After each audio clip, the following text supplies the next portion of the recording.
Hello traders, तुमच्या सर्वांचं स्वागत आहे व्हीआर ट्रेनिंग अकॅडमी मध्ये। आपण बघतच आहोत की गोल्ड मध्ये वेगवेगळ्या पद्धतीने मुवमेंट होत आहे। तर या मुवमेंट कशा पद्धतीने कॅप्चर करावा आणि मंडेला आपण कोणता ट्रेड घ्यावा याबद्दल आज मी तुम्हाला अनालिसिस देणार आहे आणि येत्या काळामध्ये गोल्ड मध्ये कशा पद्धतीने मुवमेंट होणार आहे याबद्दलही तुम्हाला या व्हिडिओत मी गायडन्स करणार आहे। चला तर व्हिडिओ स्टार्ट करूया। तर सुरुवात करूया गोल्ड अनालिसिसला। हायर टाइम फ्रेम पासून आपण अनालिसिसला स्टार्ट करणार आहोत। तर तुम्ही बघू शकता मंथली एक अग्रेसिव्ह बाइंग आपल्याला गोल्ड मध्ये बघायला मिळत आहे आणि त्यानंतर इथे आपल्याला एक डिमांड झोन बघायला मिळत आहे। जर गोल्ड मध्ये सेलिंग झाली तर या डिमांड झोन पर्यंत गोल्ड सेलिंग करण्याची शक्यता ही आपल्याला येत्या काही आठवड्यांमध्ये मिळू शकते।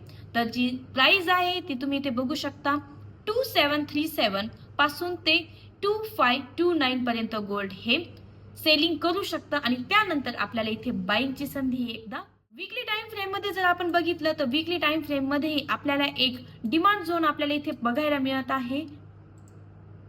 अशा पद्धतीचा एक demand zone weekly time frame मध्येही आपल्याला बघायला मिळत आहे।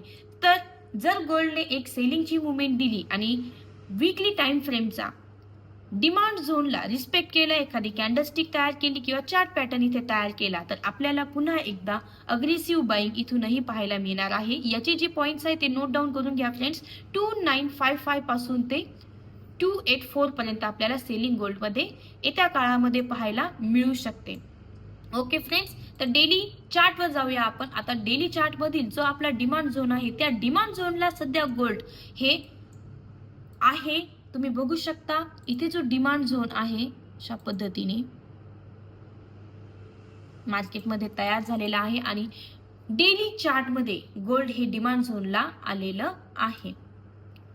4 आवरली चार्ट मध्ये जर तुम्ही बघितलं तर आपल्याला एक पॉज इथे पाहायला मिळत आहे। सेलर्सची जी सेलिंग आहे इथे आपल्याला या ग्रीन कॅन्डलद्वारे थांबलेली आपल्याला बघायला मिळत आहे।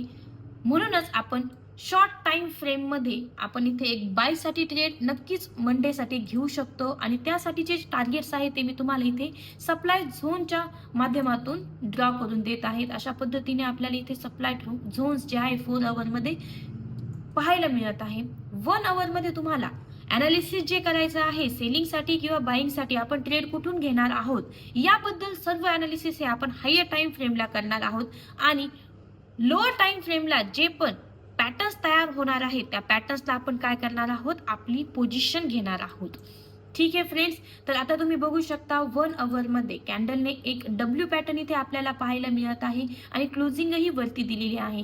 तर मंडेला मार्केट ओपन झाल्यानंतर आपल्याला 15 मिनिट्स मध्ये एक छोटासा पुलबॅक पाहायला मिळू शकतो किंवा इथूनच मार्केट जे आहे ते बाय साइड एक रॅली आपल्याला देऊ शकते। तर तुम्ही मंडेला एक बाय साइड तुम्ही ट्रेड बनवू शकता शॉर्ट पोझिशन साठी, कारण सध्या गोल्ड जे आहे ते आपल्याला सेलिंग झोनला बघायला मिळत आहे। एकदम हाय लेवलला गोल्ड गेले असल्यामुळे आपण एक शॉर्ट बाय इथे करू शकतो। त्यासाठी तुमचं जे फर्स्ट टार्गेट आहे ते आहे आपला जो जुना लोअर लो आहे म्हणजे 3059। त्यानंतर गोल्ड इथे पुन्हा एकदा करेक्शन करू शकते। करेक्शन केल्यानंतर पुन्हा एकदा बायचा ट्रेंड तुम्हाला मिळू शकतो आणि अशा पद्धतीने आपल्याला बायची रॅली इथे पाहायला मिळत आहे। त्यानंतर आपल्याला इथे एक आपण सेलचा ट्रेड प्लॅन करू शकतो। जर इथे या एरियामध्ये तुम्हाला जर या एरियामध्ये एखादी कॅन्डलस्टिक पॅटर्न किंवा सेलिंगचा पॅटर्न बघायला मिळाला तर तुम्हाला या सप्लाय झोन मध्ये तुम्ही सेलसाठी प्लॅन करू शकता।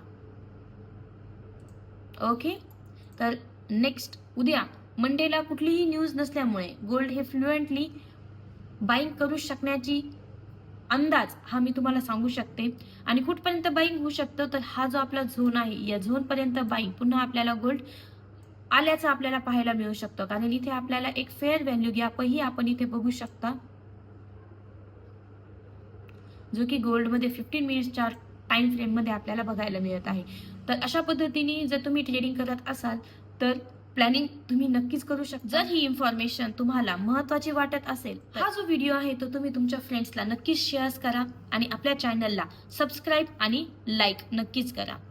नवनवीन व्हिडिओज मी तुमच्यासाठी घेऊनच येत राहणार आहे आणि जर तुम्हाला ट्रेडिंग बाबत अजूनही काही गोष्टी माहीत करून घेण्याची इच्छा असेल तर कमेंट्स मध्ये नक्कीच कळवा।